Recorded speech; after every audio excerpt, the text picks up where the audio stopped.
Hello student, तो मैं आज लेके आया हूं आपके लिए बहुत ही जबरदस्त वीडियो। अब भाई इस वीडियो में क्या होने वाला है, तो इस वीडियो में हम लोग ये जानने वाले हैं कि भाई एसएससी में जॉब लगने के बाद, सीजीएल में जॉब लगने के बाद आपकी सैलरी कितनी होती है। ठीक है, क्योंकि बहुत ज्यादा लोगों को ये कंफ्यूजन होता है भाई कितनी सैलरी मिलेगी, कितनी होगी, दिखती तो ये है, समझ नहीं आता कुछ, वो पे बैंड, ग्रेड पे स्केल, इन सब चीजों में उलझ के रह जाते हैं। तो सारे कंफ्यूजन को आज हम लोग दूर करने वाले हैं। ठीक है, बिल्कुल तसल्ली से बात करेंगे, वीडियो को आखिरी तक जरूर देखना, तब जाके आपको समझ में आ जाए, क्योंकि सिटी वाइज भी आपकी सैलरी डिफरेंट होती है। ठीक है, तो चलो वीडियो को स्टार्ट करते हैं। अब देखो, सबसे पहले यहां मैंने लिख रखा है एसएससी सीजीएल पे लेवल। ठीक है, अब यहां टोटल कितने पे लेवल होते हैं? टोटल हमारे 5 पे लेवल होते हैं, 4 5 6 7 8। अब इनका जो पे स्केल होता है, मतलब एक रेंज होती है बेसिक पे वाली, वो यहां से चलती है। जैसे ग्रेड 4 है, ये हमारा पे लेवल 4 है, तो इसकी रेंज क्या होगी? 25,500 से 8100। 5 के लिए क्या बनती है? 29,200 से 92,300। 6 के लिए क्या बनती है? 35,400 से 1,12,400। 7 के लिए क्या बनती है? 44,900 से 1,42,400। 8 के लिए 47,600 से 1,51,100।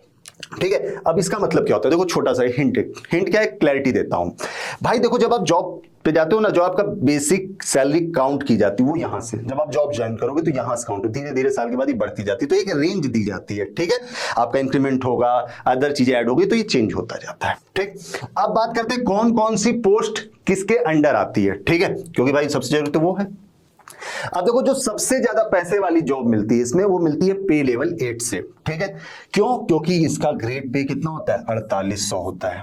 ठीक है, सबसे ज्यादा ग्रेड पे इसी का होता है, और इसका पे बैंड भी देखोगे तो ये सबसे बड़ा है। ठीक, अब एक बात देखो, कौन कौन सी जॉब होती है इसमें? 2 जॉब आती है बेटा, असिस्टेंट ऑडिट ऑफिसर आती है, और दूसरा होता है असिस्टेंट अकाउंट ऑफिसर आती है। दोनों के डिपार्टमेंट सेम होते हैं, और यही 2 पोस्ट ऐसी होती हैं जो गेस्टेड होती हैं। ठीक है, अब मन में आएगा सर हाथ पे कितना मिलता हो, हाथ में कितना मिलता हो वो लास्ट में बताऊंगा, क्योंकि बाकी भी चीजें कैलकुलेट करनी होती। अभी हम लोग बात कर रहे हैं कि किस पोस्ट के लिए कितना ग्रेड पे है, क्या पे स्केल है। ठीक है, नेक्स्ट देखते हैं। अब इसके बाद आता है पे लेवल 7 आ जाता है, इसके लिए पे स्केल आपकी ये चीज है। ठीक है, इसके बाद देखो, ये सभी जॉब क्या होती है? ग्रुप बी की होती है। इनमें पहले वाले में अंतर क्या है समझना। एक तो ग्रेड पे का अंतर है, ये 4800 पे 4600। दूसरा, ये दोनों पोस्ट क्या होती है? गेस्टेड होती है, राजपत्रित अधिकारी होते हैं। ठीक है, जब कोई आपको साइन वाइन करके वो डॉक्यूमेंट नहीं लगाना पड़ता था, तब जाते थे गेस्टेड ऑफिसर के पास, तो ये 2 ऑफिसर से होते हैं, बन जाओ, दूसरों के क्या करना, सर्टिफिकेट में साइन करने को मिलेगा। ठीक है भाई, और ये जो बाद वाली होते हैं गेस्टेड नहीं होते, होते ग्रुप बी के हैं। इनका ग्रेड पे कितना चलता है? 4600। कौन कौन सी पोस्ट होती हैं तो आप आसानी से पढ़ सकते हो। ठीक है, वीडियो को पॉज कर लेंगे, मैं ज्यादा टाइम नहीं लूंगा आपका कि आपको हर एक चीज, आप वीडियो को पॉज कर लेंगे और देख लेंगे कौन कौन सी पोस्ट आती है। इसमें और भी पोस्ट होती हैं। अब देखो, ये भी पोस्ट है इसके अंदर, ये सारी बहुत सारी पोस्ट, लेकिन इसमें एक पोस्ट होती है जो क्या होती है? ग्रेड पे तो 4600 होता है, लेकिन इसका जो ग्रुप होता है वो सी होता है, ग्रुप बी ने, वो ये होता है, इंस्पेक्टर ऑफ इनकम टैक्स होता है। ठीक है, इसके अलावा ये भी पोस्ट हो जाती है, सेम चीज 4600 में आती है, ये पोस्ट आती है, ये ग्रुप बी की ही होती है। इसके बाद आ जाता है भाई हमारा पे लेवल 6। ठीक है, इसका पे बैंड ये है, कहां शुरू है? 35,400 से 1,12,400। ग्रेड पे कितना होता है इनका? 4200 होता है। ठीक है, अब देखो, है ये भी ग्रुप बी की ही पोस्ट। कौन कौन सी पोस्ट है आप आराम से इसको पढ़ लीजिएगा। ठीक है, इसके बाद आ जाता है हमारा पे लेवल 5। पे लेवल 5 का पेमेंट क्या है? 29,200 से 92,300 होता है। ठीक है, इसका ग्रेड पे कितना होता है? 2800 होता है, और ये सभी ग्रुप सी की जॉब होती हैं। ठीक है, कौन कौन सी आ जाती है इसमें? ऑडिटर आती हैं, ऑडिटर अकाउंटेंट जूनियर अकाउंटेंट, तो ये डिपार्टमेंट आपको दे रखे हैं, आप डिपार्टमेंट यहां से देख सकते हो। ठीक है, इसके बाद पे लेवल 4 सबसे लास्ट, इसका पेमेंट क्या होता है? 25,500 से 81,100। इसका जो ग्रेड पे चलता है वो कितना होता है? 2400। तो देखो, एक चीज ये समझ लेना कि जो आपका सीजीएल में जॉब लगती है 2 ग्रुप की लगती है, एक सी और बी की लगती है। ठीक है, बी में कैटेगरी वाइज वो क्या करते हैं? ग्रेड पे के हिसाब से बांट लेते हो, सी में भी। तो यहाँ देखो, ग्रुप सी की ही जॉब है आपकी, कौन सी? पे लेवल 4 की। पेमेंट क्या है? 25,500 से 81,100 है।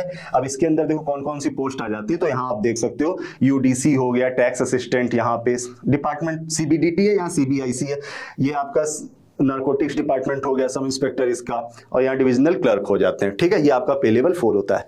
ये तो रहा ग्रेड पे, और कौन कौन से डिपार्टमेंट होती है, पोस्ट कौन सी होती है। अब कौन कौन से फैक्टर इन्वॉल्व होते हैं, ठीक है, उसकी बात करते हैं। देखो, अब यहाँ पे देखोगे तो भाई सीजीएल की सैलरी में क्या क्या अदर अलाउंसेस भी इंक्लूड होते हैं। कौन कौन सा होता है? HRA होता है, TA होता है, DA होता है। ठीक है, HRA क्या होता है? भाई कहीं रहोगे सरकार आपको घर देती है। अब एक बात बताओ, आप बंबई में रहो तो घर महंगा मिलेगा, लेकिन अगर आप गोरखपुर में रहोगे तो मुंबई की तुलना में गोरखपुर सस्ता है। ठीक है, तो सरकार कहती है भाई मुंबई रह रहे हो, चलो आपको थोड़ा सा HRA ज्यादा देते हैं, लेकिन गोरखपुर में रह रहे हो तो उसकी तुलना पे कम देते हैं, तो वहां पे सैलरी में फर्क आ जाता है।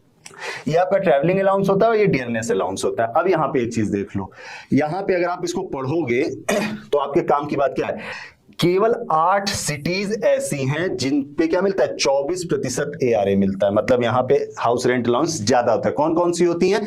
दिल्ली, मुंबई, कोलकाता, चेन्नई, बेंगलोर, हैदराबाद, अहमदाबाद, पुणे।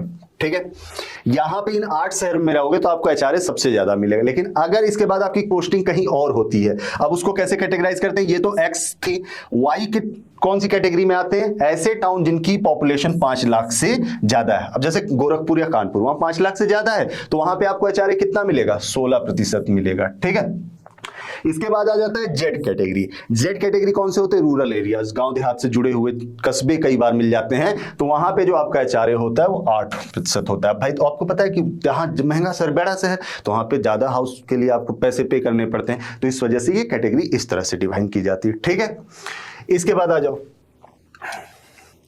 इसके बाद देखो अगर यहां बात करें ट्रैवलिंग अलाउंस की, तो बड़े शहर में जो खर्चा आता है ट्रैवल करने का वो ज्यादा आता है, ऑटो वाला ज्यादा पैसे ले लेता है। तो इसी तरीके से यहां पे बांटा गया है कि केवल 8 ऐसी सिटी जिनके नाम अभी मैंने बताया, वहां पे ट्रैवलिंग अलाउंस आपको 3600 मिलता है। ठीक है, लेकिन बाकी के Y और Z में ट्रैवलिंग अलाउंस सेम होता है, 1800। मतलब देखो एक ये भी फैक्टर आपकी सैलरी में फर्क ला सकता है।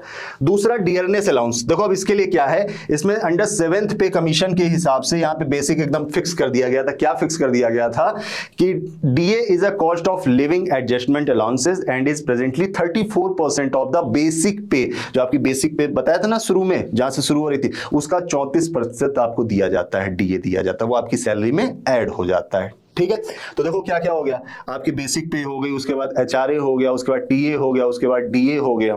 ठीक है, उसके बाद थोड़ा सा कुछ और हो जाएगा, सैलरी है बढ़ जाएगी। ठीक है, चलो अब आ जाते हैं यहाँ पे, अब सैलरी मिलती कितनी है देखो समझना। यहाँ पे जो ग्रॉस सैलरी मिलती है X सिटीज में वो कितनी हो जाती है? 70,716 हो जाती है।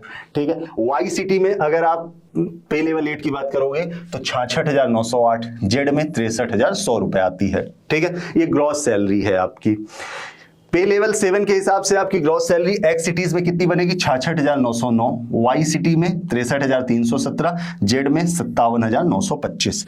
पे लेवल 6 में जैसे ही आओगे आपकी जो सैलरी बनेगी अप्रॉक्स से देखो थोड़ा बहुत ऊपर नीचे हो सकता है। ठीक है, लेकिन बहुत ऐसा फर्क नहीं होगा कि ड्रास्टिक चेंज आ जाए कि 53 की जगह 1,53,000 हो जाए, ऐसा नहीं होगा भाई, 1,500 का फर्क हो सकता है।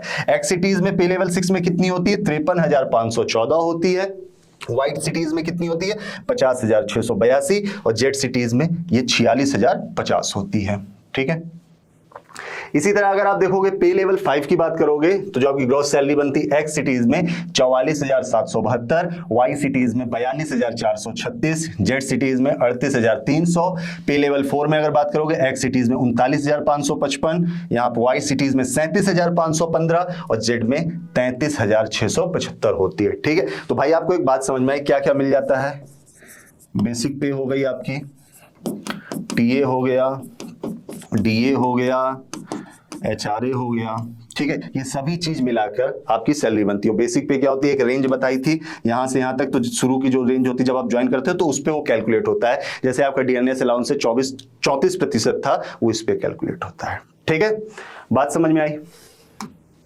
ठीक, तो ये सारी चीजें जितनी बताई आपको, ये सारी चीजें जो थी, इन चीजों से, इन फैक्टर से मिलकर आपकी सैलरी बनती है SSC CGL में। मैंने पहले ही कहा था सिटी के हिसाब से सैलरी में डिफरेंस आ सकता है। क्या क्या फैक्टर होते हैं, सारी चीजें आपको डिस्कस कर दी। आई होप अब कोई कंफ्यूजन आपको नहीं होगा कि किस शहर में रह के कितनी सैलरी उठाएंगे। ठीक है, तो एक ऐसे ही और वीडियो के साथ अगली बार फिर हम लोग मिलते हैं। तब तक स्वस्थ रहिए, पढ़ते रहिए। Thank you.